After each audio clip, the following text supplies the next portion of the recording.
Welcome to Diverse Joy, a podcast and educational video series that infuses science, practical skills, and most of all, joy into diversity discussions. My co-host is the unusually and exceedingly peculiar and altogether quite impossible to describe Dr. Amber Nelson, currently dressed as Elphaba, the Wicked Witch of the West from Wicked and Wicked for Good, coming out later this month. They did not pay us to say that. We're just fun and like Wicked. Yeah. Just for fun. And my co-host, is blonde. Just. The wonderful and pink clad in all his bubbly glory, Dr. William T.L. Cox. Also known as Guy-linda. Guy-linda, yes. Awesome. So as we start episode 2, Will, tell us about your joy. My joy for this month, since we were dressing up for Wicked, sometime is either early this year or late last year, we mentioned last episode, Diverse Joy got ranked in the top 5% of all podcasts in the world. So exciting. Woo! And we have listeners and viewers from all over the world. We can see that in our statistics, which is really cool. But after we got that kind of honor, I realized, we've never specifically promoted it here in Madison where we actually make it. So producer Eric Roman and I have been to 5 different Pride festivals, Disability Pride, this wonderful thing called the Big Gay Market that we have every few months here, just to kind of do more outreach in our community. And one of the really cool things that has happened with that is, getting to talk to people and people are interested in what we do. A lot of people really complimented the Diverse Joy logo, the lollipops that are on the cover that Eric Roman made. And at one of the events, this was at Disability Pride, there was kind of a dance company. It's called Heels and Wheels. I love that. And it's a dance company that's inclusive for people in wheelchairs and with other kind of physical accommodations needs. And it was so cool. And they did a Defying Gravity number where their Elphaba was also painted green like Amber is today, but in a wheelchair. And actually doing aerobatics, aerial work in the wheelchair with her partner who was a Guy-linda. And it was really, really, really cool. And we got to talk to them and they came by our booth and they were a lot of fun. And Roma got some video that maybe we'll be able to stick in for the video watchers. But yeah, that was my joy. I love it. That's so cool. And I think that we need to have and see so much more inclusive things like inclusive dance.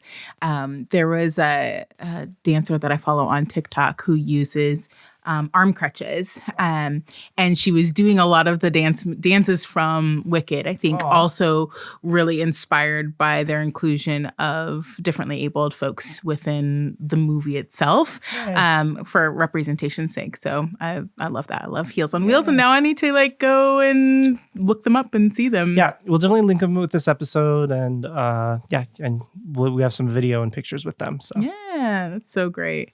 So what about you, Amber? What's bringing you joy? Yeah, well, as we were doing Wicked, I think Wicked, the movie, brings us both joy. Yeah. And there's a lot to why that is. I think for me, I've seen the play so many times and live, and I always connected to it. But watching the movie this time with Cynthia Erivo playing Elphaba totally just hits different. Having Elphaba played by a Black woman, while the narrative was always there, it changed how it hit for me. Yeah. And so, yes, my joy is Wicked itself, but specifically, I went and got to see it in theater with my family, and we did the sing-along version, and it was just the best time. You probably have seen on TikTok and videos the sing-along versions, and it was just the theater was not very crowded, but it was really, really cool to see my family go and get into it. And my sister-in-law and I were just belting out all of the songs. We were just having the best time. And she's somebody who doesn't typically doesn't like musicals, and she went and saw Wicked for the first time and fell in love with it. Aww. And connected with the story and connected with all of what Wicked is. And so for months, it's been a year now, just constantly singing the soundtrack and like being able to go and share in the soundtrack with everybody else in the theater and singing along was one of my joys. Yay. So, yeah. So when I saw Wicked, I did not go to the sing along, but there was someone sitting like a row behind us who kept kind of singing under the songs. Yeah. And I was just like, oh, shut up. Well, I think that's why they came out with the sing along version, was because there were so many people in the theater that had been listening to the soundtrack on Spotify and other places before the movie came out, that they were just like quoting it and singing along with it, that they were like, we should really just do a sing along version so that those that want to sing it can go and enjoy it, and everybody else can go and enjoy it without, the intrusion of my voice on top of Cynthia Erivo's. Nobody came there to listen to me. So, but it's really an amazing experience. The movie itself is just the themes. And honestly, to me, just a couple episodes, we talked about pet to threat. And I think that that's a big part of what this movie is. Like, is this idea of Elphaba being kind of like the chosen one, right? Like, she's the one, she's the pet. Like, she's the one that's going to like, we're getting you to meet the wizard. And then we get there and she speaks out about what she sees going on, and then immediately becomes a threat and like, this is the story, right? And she immediately becomes a threat. And so, anyway, it just beautiful, lovely, wonderful. Since you brought that up, so we're going to talk about the recommendations at the end, whatever they're going to be. Well, I wonder. You all have to stay tuned to find out. Stay tuned and guess what it might be. But a friend of the show, one of our listeners who, and my movie night crew when we watched Wicked, she like kind of had kind of PTSD sort of stuff with some of the story. Because it was talking about, people getting round up and disappear. And she was like, this is really like politically some stuff that's happening now. I wasn't expecting that. Yeah. Well, and the thing is again, like the theme has always been there. Yeah. And the politics in the movie has always been there. And all of a sudden, like, being really intentional with the casting and having a Black woman play Elphaba, and this story about this girl who has always been judged literally by the color of her skin, like how some of the like overarching themes kind of like eluded folks until a Black woman played their role. For myself even, but I wasn't like connecting with it in the same way as seeing it with Cynthia Erivo. It's just, it's again, incredible. I can't say enough about it. So yeah. So one of my ongoing joys, and cannot wait for part 2 to come out like this month. So yay. So exciting. So exciting. Awesome. So Will, let's talk about what our talk is today. Awesome. Yeah. So every season we have at least one episode that kind of has a science heavy lean, sometimes more. And every episode, we're talking about things that have been studied, and there is a good scientific background to pretty much everything we talk about. But anyway, this is that episode. I'm going to talk about some of the science of how your brain's reward system works, and how that ends up being one of the major driving forces in stereotyping and bias, and how we can work on overcoming that. A lot of times in science and in academia, people like to start off with kind of a weird question that ends up kind of revealing something interesting about the topic that they study. And so I'm going to do a little bit of that today. So the weird question is, why do people like music? So I want everyone to think about this from a very kind of scientific perspective. So things like liking food or sex, they're very kind of biological driven reasons for why we enjoy that. But a lot of the things people enjoy, including music, but also things like puzzles and games and jokes and on and on and on. There are lots of things that at first glance, there isn't really a good reason for them. Why would, a series of notes and words put together in a certain way give us pleasure? Right. What's the kind of biological basis for that? Right. And the reason is it's what some people sometimes call an artifact of how your brain's reward system works. we learn to recognize patterns in our environments. And that was historically very important for survival. So like a rat needs to realize like, oh, when I hear this kind of sound, it's a cat. It needs to recognize that for survival.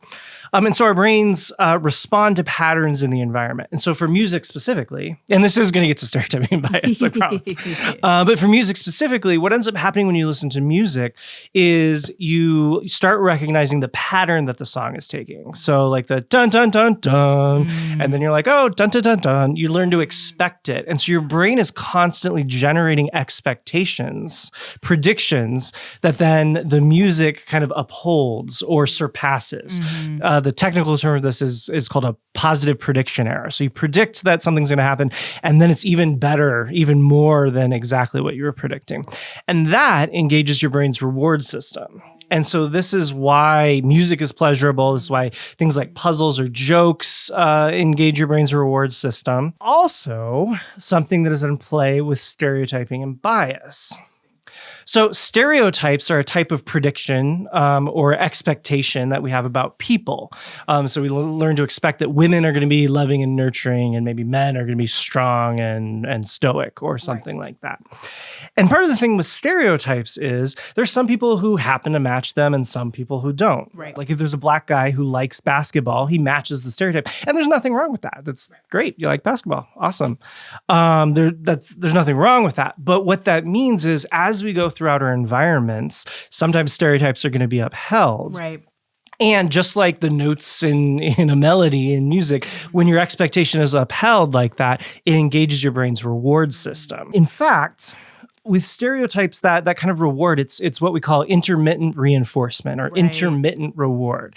And that is actually the strongest type of reward learning that exists. In all the research, it is the hardest learning pattern to break. When you have an expectation, like maybe that a black guy likes basketball, and every once in a while you run into a black guy that likes basketball, that learning pattern ends up being extremely hard to break. And we see this in things like gambling addiction. You're pulling a slot machine and you know that most of the time you're not going to win. But that one time you win, it feels really good. And you're like, yes. Same thing with stereotypes. Because you're kind of like just waiting. You're waiting for that anticipation. And then the payoff, even a small one, then feels really rewarding. Right. And this can be kind of below conscious awareness too. 100%. Your brain's doing this without you consciously thinking, oh, I'm making a prediction about this one young black child. It's not necessarily always that conscious, but your brain's constantly making these predictions and recording whether they're upheld or not. Right. And with improbable or probabilistically uncertain things like stereotypes, the reward learning is the strongest. A colleague of mine, Dr. Regev, I don't know if I'm saying his name right, Reggev, actually did some of the research on this, and he and I talked about it a lot because it was one of my big areas of study as well. And in some of his studies, so he does fMRI brain studies where people are responding to different stimuli. People actually liked stereotyping more than they liked money in his research studies. So there are these trials in the study where people basically got the opportunity to look at someone who confirmed stereotypes or someone who didn't confirm stereotypes. And if they looked at the person who didn't confirm stereotypes, they got more money. Wow. But they actually still preferred the trials that had less money, but someone confirmed stereotypes. And it was activating the same areas of your brain that like monetary rewards and other kind of rewards activate. Again, like you said, that this is operating below our conscious awareness, right? Most of the time, or a lot of the time. A lot of the time is under our awareness, which is again why it's so reinforcing, right? Like again, most people consciously is going to say, "I'd much rather get the money than to reinforce a stereotype consciously," but. Absolutely. Unintentionally, like you talk about unintentional bias, right? Like there's this unintentional desire to reinforce our bias. Have your predictions upheld. Yeah. And an analogy I sort of think of is, imagine, so there's stereotypes that say, bad drivers are women, right? Let's imagine someone who kind of has that assumption. Someone cuts in front of them and then they see that the driver's a woman. They're like, I knew it. I knew it. That kind of, I knew it feeling. That's what we're talking about here. And the statistics actually say women are much better drivers than men. They cause fewer accidents. They're less likely to drive without a license, and on and on. In most objective statistics, women are much safer, better drivers than men. But the stereotype persists because the one time it happens to be a bad woman driver, it reinforces in your mind. Right. And so this reward system engagement, we see it in stereotyping and bias in many ways. For instance, in humor. So there's a lot of talk in culture sometimes about like people making like stereotypical jokes or racist or sexist types of jokes. Yeah. Part of why those kinds of jokes are so easy is because they're relying on your pre-existing expectations about, oh, women being a bad driver or whatever the stereotype is. And it engages your reward system, which is what makes those jokes funny. Yeah. Also, if you remember, we talked previously about Black Panther, the movie Black Panther. And so when I was watching it, I at first had a little bit of a problem with it because the movie starts with some Black folks who are criminals and playing basketball and poor and an absent father, which are all these stereotypes of the Black community. Right. And I knew a friend of a friend who actually walked out of the movie because she thought it was just too offensive. Like, no. But then in the end, you know, of Black Panther, you get all these kind of dynamic interacting things and things that counteract the stereotypes as well. And thinking about this brain reward system stuff, I'm like, that's actually really clever because you give people the brain's kind of reward expectations of the stereotypes being upheld. Yep. And then you're able to teach them something else with the rest of the movie. And I was like, oh, that's really clever. Because if they had no stereotypic stuff at all, some people kind of wouldn't engage with it the same way. Right. There would be an easier rejection, right? Yeah. Like this, it reads easier rejection of not even acknowledging or seeing maybe the parallel or the contrast, I should say. Yeah, yeah. And so I've talked about this for years, published research on it. But I think Black Panther is a really, really good example of how they played with that. And it does still leave us the question of like, well, but if they confirm the stereotypes, they're still feeding into that on some level. But also the pleasure people get out of the movie, we could hope that the net effect is actually more positive, even though it did a little bit of that. And so what this means for your daily life, like bringing it to that practical skills that we want, really just recognizing that you're going to kind of perhaps unconsciously, unintentionally, sometimes consciously, like it when stereotypes and expectations are upheld is an important thing to kind of hold in your mind. Also, when the opposite is true. So when they're disrupted, when our habits get disrupted, our expectations get disrupted, it's aversive. It brings in the negative side of that. And that's something we've talked about on the podcast before with one of our episodes with our guest Sandy a while back, that, you know, people are uncomfortable when they're being challenged and need to do some more work. Habit disruption is inherently something that brings up annoyed and frustrated emotions. Right. And so that's something for us to all remember. An analogy I sometimes use for this, have you ever gone to a grocery store that wasn't your grocery store? And then like the bread is next to the eggs for some reason. And like, what's up with that? That's so weird. And get like, you get annoyed and aggravated. Yeah. It doesn't mean that morally you think there's something wrong with how a grocery store is organized, but it's because your habit is getting disrupted. So again, this notion of bias being habits, they get rewarded by, or they engage our brain's reward system, I should say. And if they get disrupted, it gives you these aggravated, frustrated feelings. So in addition to learning to recognize the kind of reward feelings that you might get, keeping in touch with those disruption feelings, that aggravation and frustrated emotions are necessarily the consequences in most cases of your habits being disrupted.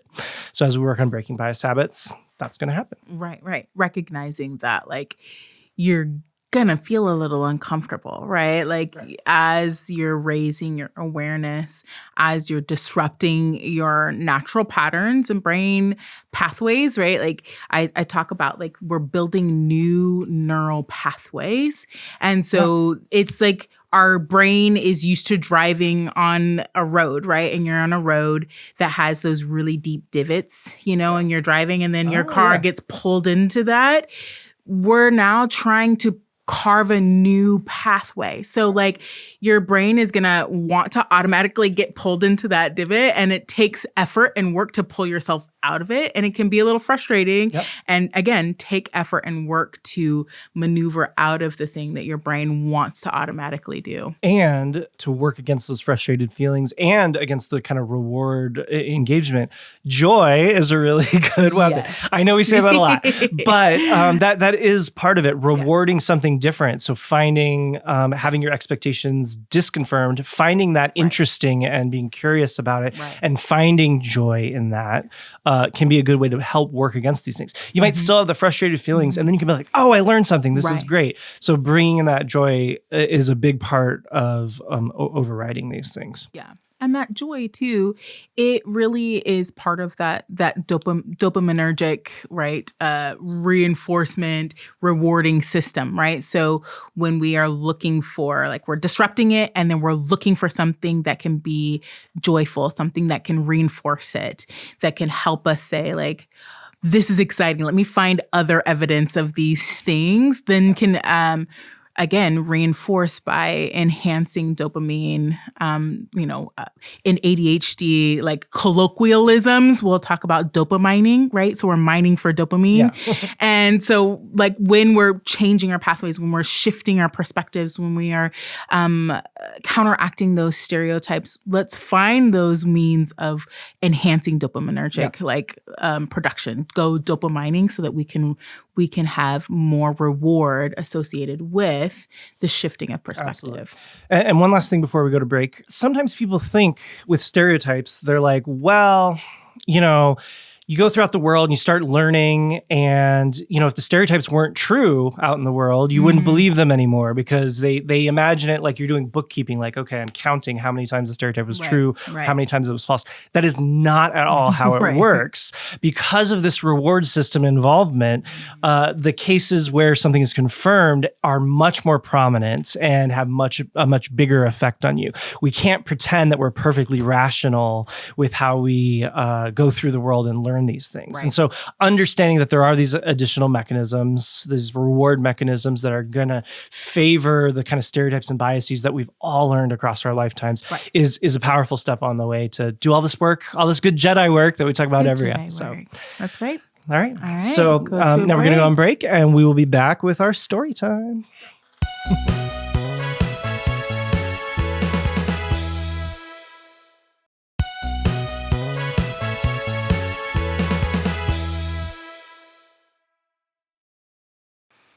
Welcome back from break. Yeah, I love this topic. I think we could probably talk about brain pathways and how the reward system and so many topics and lots of clinical applications.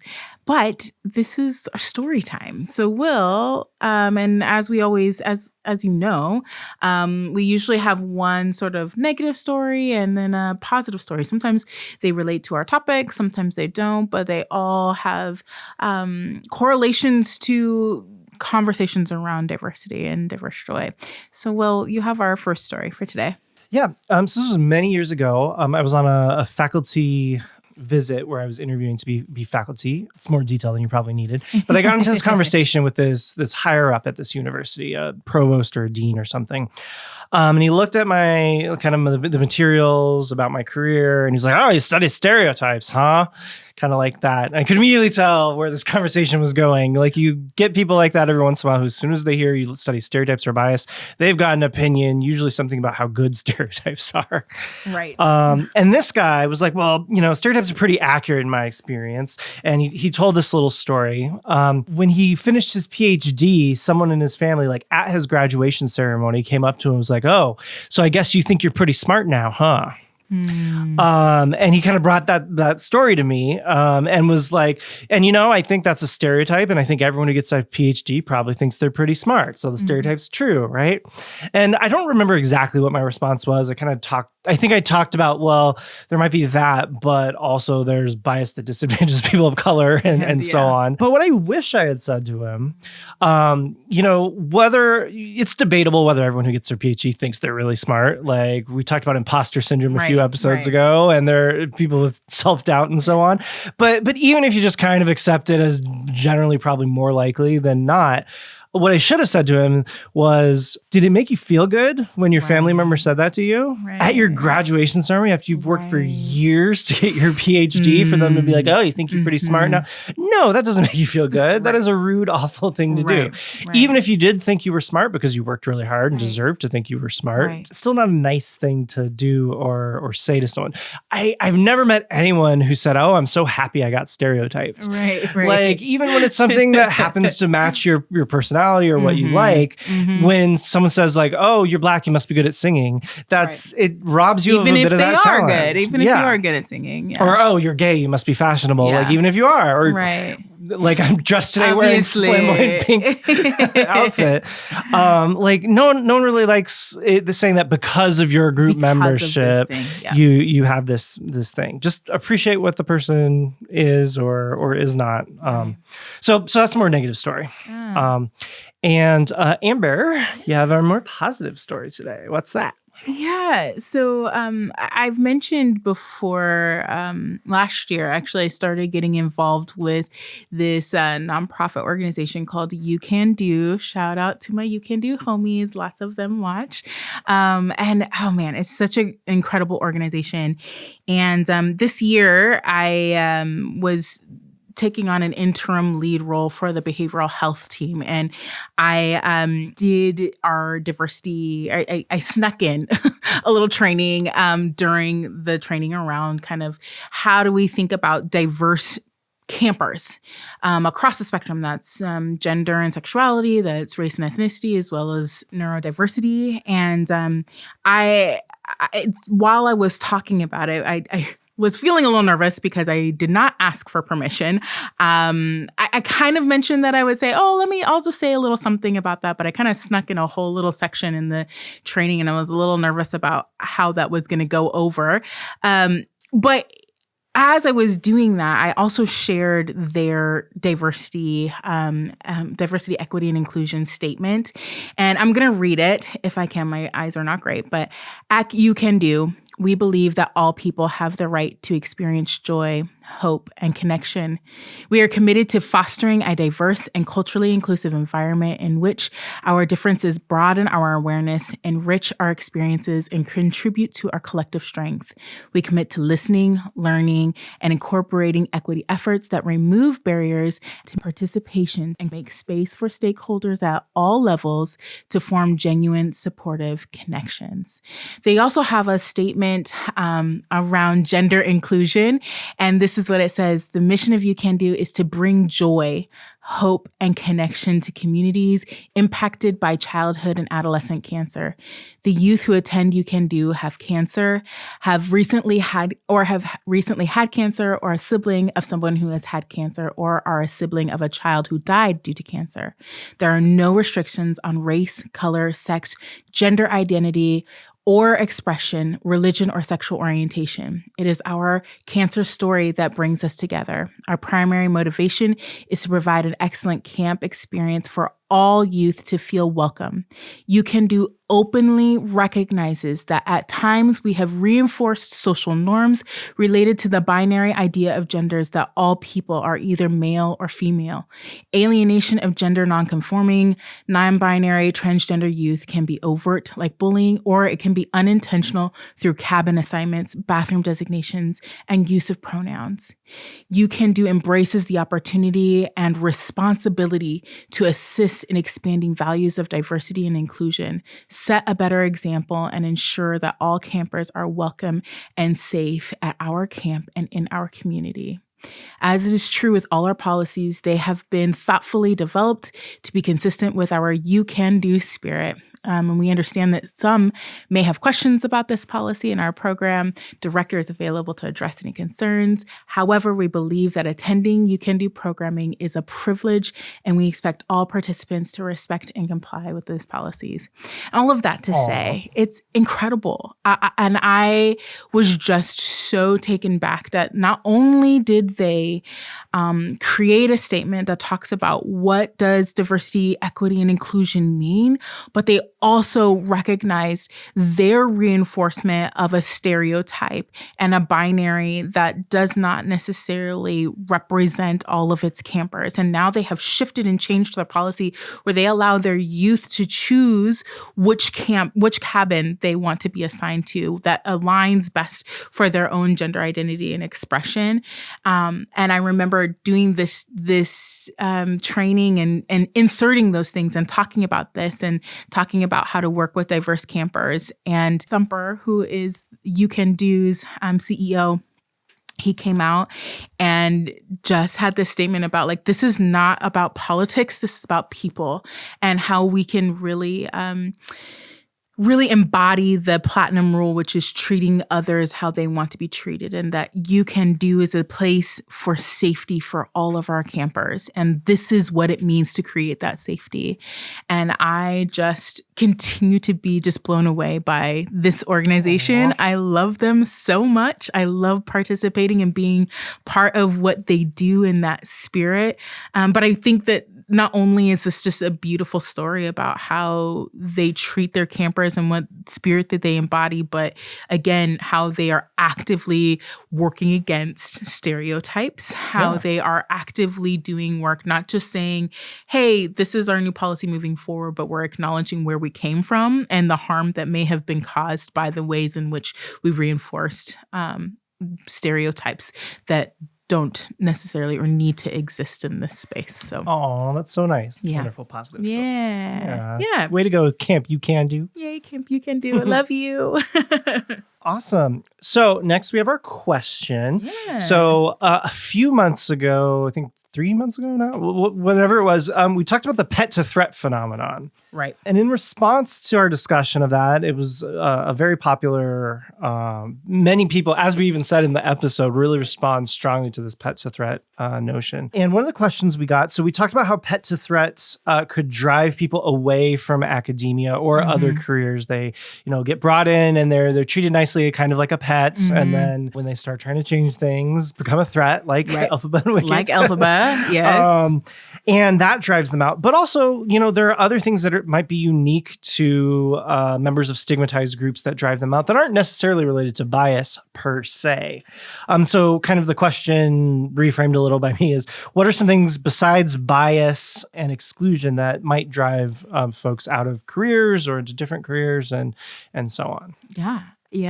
I think that there are a number of things. Again, that pet to threat and those that kind of the threat and kind of oppressive systems, and also lack of community or the need for community.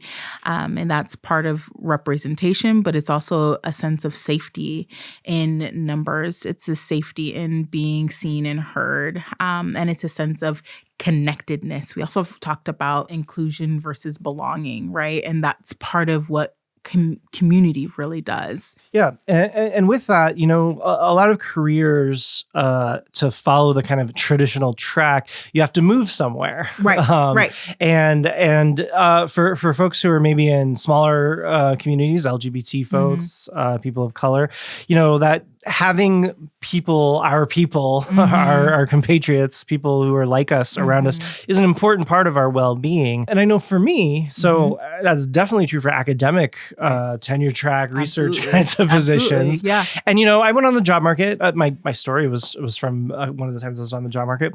But at some point I hit it where I had such a good community here where I lived, and having to move to some other place where I wouldn't have that and I'd have to start building that all over again.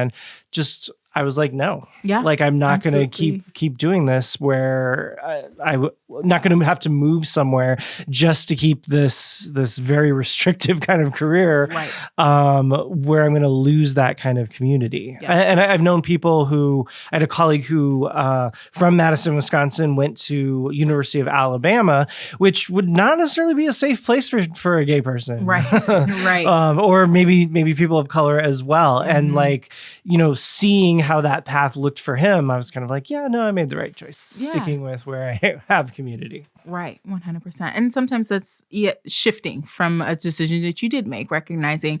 So I have a colleague and dear friend of mine, Dr. Kelly Blunt, hey girl, hey, who came to Portland to do like clinical training directorship in a counseling program here in Portland area. And it's a different space for a Black woman that grew up in South Carolina, and this is an incredible woman who is a vet. She's lived all over the world, and I remember her just talking about moving to Portland, and I was like, "Ooh, the community here is not the same. This is not what I'm used to." And even in those decisions that are meant to like boost your career in a lot of ways, yeah, sure, it is, and to what extent, or what's the sacrifice that might come with that, and needing to readjust to say like this other part of my life, which is my life, right? It's so easy for our lives to be consumed by our career and sacrifice something that's so inherent and so important, like community, and that not having community, not whether that's at your workplace, your place of work, or in the area in which your work inhabits, like that is absolutely going to cause somebody to not stay in a system, for sure. Absolutely. So yeah, thanks for the folks who asked about that. Yes. So now we're going to have our skill. What's our skill for today, Will? So our skill is something called impression justification. This is something that we've talked about 2 years ago now. And I just want to kind of upfront tell folks, whenever we revisit a skill, one, that's intentional because that's how we learn these things, being reminded of the things we learned. You can't just hear it once and then have it perfectly down. What? That's how my brain works. No. I'm just kidding.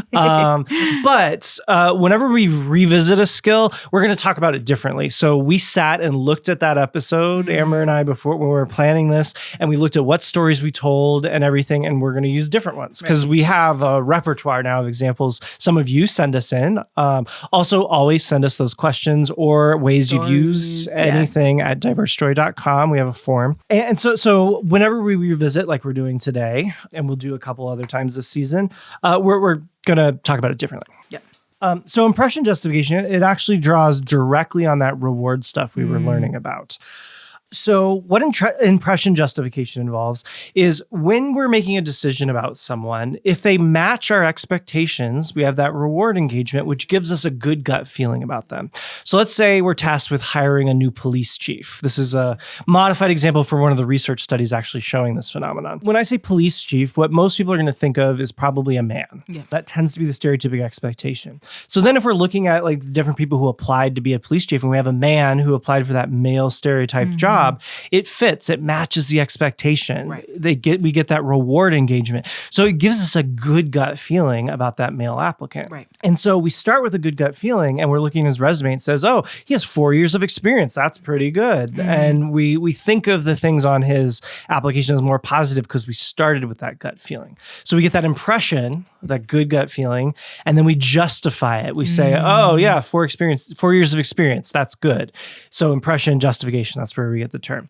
And then the opposite happens when it's someone who mismatches. So if we have a woman applying for that male stereotype job, your brain has to work harder. It has to be like, how am I figuring this out? It's a little bit of some of that aversion, frustration. Like, how does this work in my world where it doesn't match my expectation? So you start with a negative gut feeling towards the woman applicant in the male stereotyped profession. And then if it were, let's say everything else were the same, you see 4 years, like, well, 4 years, is that enough? Is that enough experience? I'm not sure. And interpret everything through that kind of negative, bad gut feeling. One of the skills we're going to learn about way later this season, but I'm just going to give it a little plug now, is to think ahead about how you're making these decisions. So if ahead of time we had said, we want someone with at least 4 years experience, then you see the 4 years experience, your gut feeling doesn't interpret that.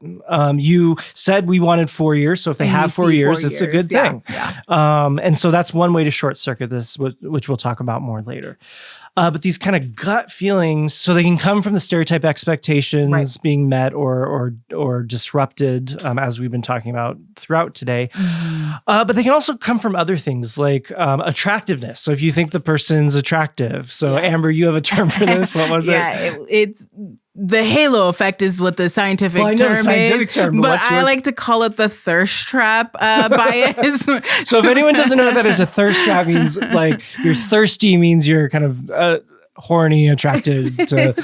You're thirsty for them. Yeah. You thirst after them. Yeah. So yeah, if you're thirsty for someone, you're like, oh, I like them, they're attractive. You're gonna interpret everything through a more positive. Everything from a positive lens. Or similarity is another one. So we talked about this a bit last time, where we have this kind of in-group favoritism. Right. If you see similarity, like, oh, we have this thing in common, you're going to start liking that person a little more, whether or not it's relevant to things on the job. Yeah. Well, yeah, it was what I was thinking about earlier. And in this conversation around impression justification is also, from a clinical perspective, is anxiety.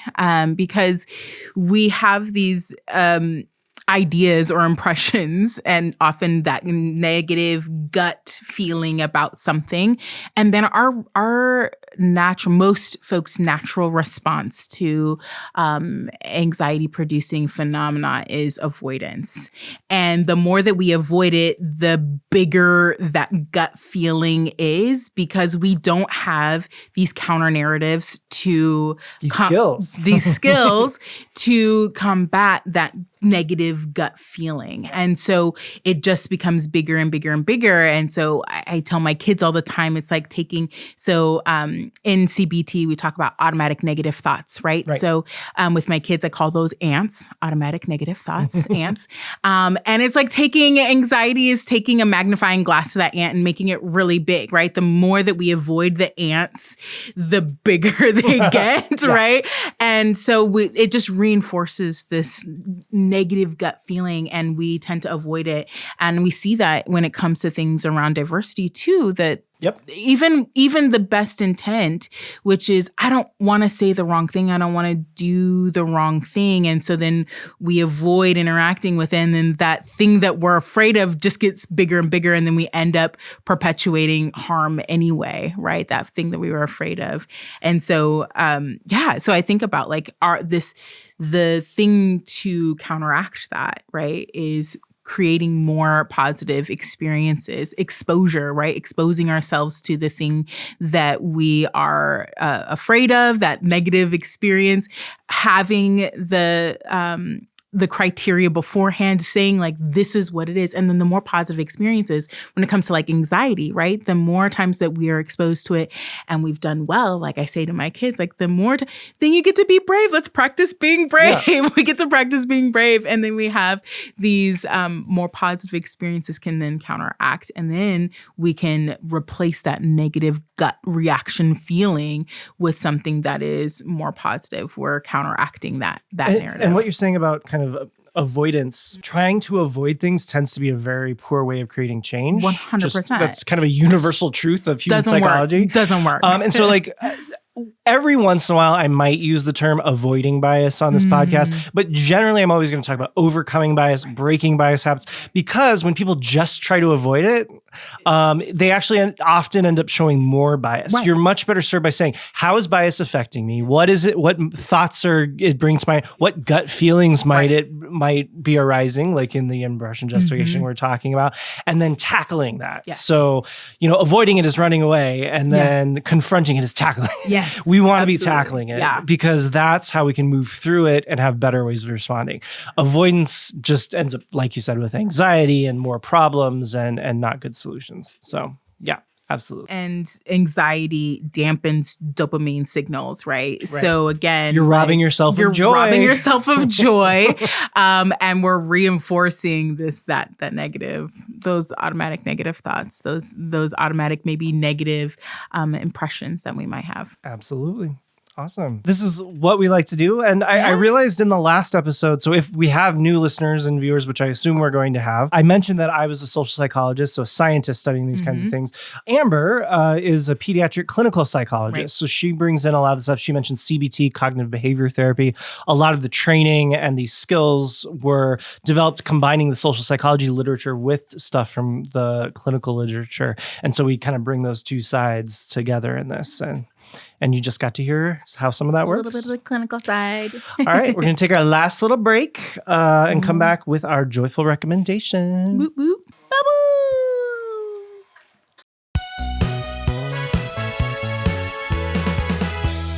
All right. So we kind of talked a little bit about our recommendation already, like a little, maybe. just a tad. But Amber, it's officially your recommendation. What are you recommending? I'm recommending all things Wizard of Oz. So, of course, Wicked, Part 1 and Part 2. Even though it's not out yet. Even though it's not out yet, I am preemptively recommending it because we all know it's going to be amazing. Even just the trailer. Just watch the trailer. If the movie is not out yet, watch the trailer. But all things Wizard of Oz, the movie with Judy Garland, like we have all of the books. I believe it's Frank Baum is the author of the books.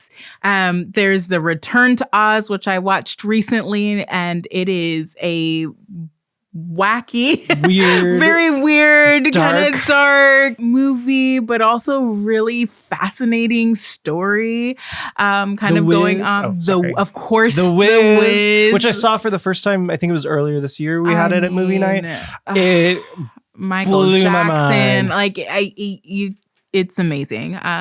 There's even the Muppets Wizard of Oz, and so like with the two Miss Piggies fighting each other. Yes, I mean you cannot get better than that. And again, I've already said how much I love the story of Wicked in particular, but I think recently I've seen and learned how big the lore of Oz actually is. Like and and all of the books. There's a lot, and there's a lot of detail on all of it.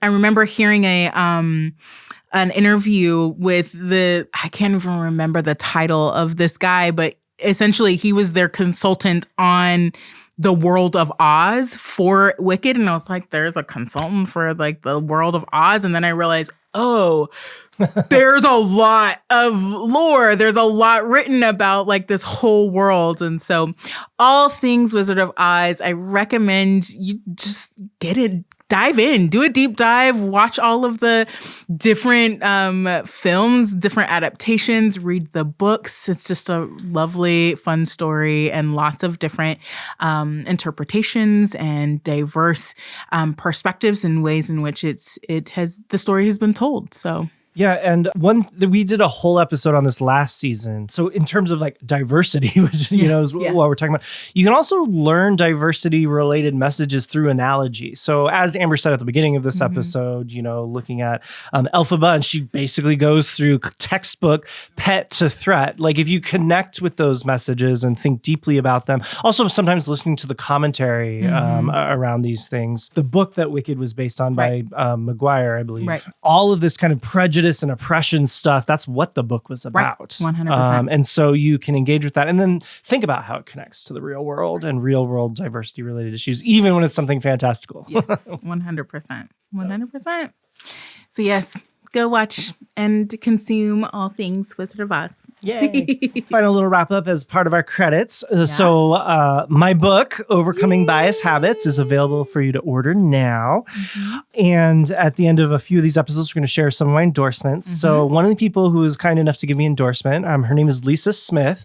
She is the CEO of the Badgerland Girl Scouts. Wow. So part of the Girl Scouts of the USA. And I gave my training for all of their employees a while back, and my publisher was asking about my past clients, and when I mentioned Girl Scouts, she was like, yes.